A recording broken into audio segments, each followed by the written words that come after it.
नमस्कार, मैं हूं साक्षी। स्वागत है आपका हमारे चैनल पर। जिसकी जितनी संख्या भरी उसकी उतनी ही सारी। ये 1980 के दशक की शुरुआत में बहुजन समाज पार्टी के संस्थापक काशीराम द्वारा गढ़ा गया था। उनकी उत्तराधिकारी मायावती ने अपने लाभ के लिए इस नारे का उपयोग करते हुए 4 बार उत्तर प्रदेश में सत्ता में प्रवेश किया। उन्होंने धोबी, कुम्हार, प्रजापति, राजभर, खटीक और पासी जैसी वंचित जातियों की जिला, क्षेत्र और राज्य स्तरीय बैठकें आयोजित की ताकि उन्हें सशक्त बनाया जा सके और उन्हें सत्ता सहित राज्य संसाधनों के उनके सही दावे के बारे में जागरूक किया जा सके। साथ ही इस कदम का उद्देश्य जाति समूहों को बसपा के लिए वोट बैंक में एकजुट करना था। मायावती ने बड़ी संख्या में अनुसूचित जातियों और अनुसूचित जनजातियों को अपना निष्ठा कांग्रेस से बसपा में स्थानांतरित करने में सफलता हासिल की। उसने उन्हें प्रतिनिधित्व प्रदान किया। हालांकि नाम मात्र या प्रतीकात्मक राज्य विधायिका संसद और उसकी मंत्री परिषद में इसलिए ये एक आश्चर्य के रूप में आया जब मायावती ने न केवल SC/ST कोटा के भीतर उप कोटा की अनुमति देने वाले 1 अगस्त को सुप्रीम कोर्ट के फैसले का विरोध किया, बल्कि ये भी मांग की कि केंद्र शीर्ष अदालत के फैसले को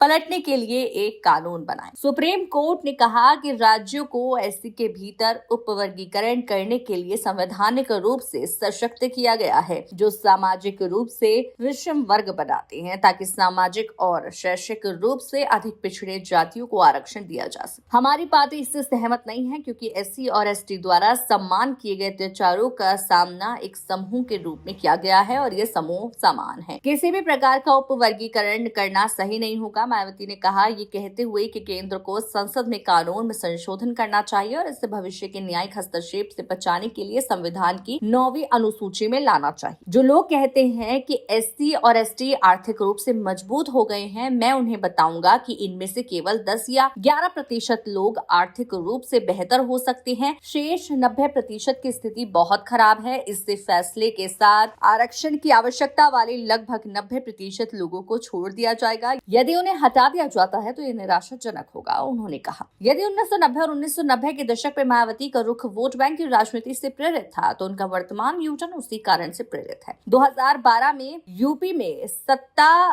खोने के बाद उनका वोट बैंक धीरे धीरे नरेंद्र मोदी की भाजपा की ओर बढ़ गया, क्योंकि मोदी ने दलितों, विशेष रूप से गैर जाटवों का एक बड़ा हिस्सा बसपा से भाजपा की ओर आकर्षित करने के लिए अपनी सबसे पिछड़ा पहचान पेश की। यूपी में अनुसूचित जाति के बीच सबसे बड़ा जाति समूह जाटव मायावती के नेतृत्व वाली बसपा के प्रति वफादार रहे, जो अपने ही समुदाय से हैं।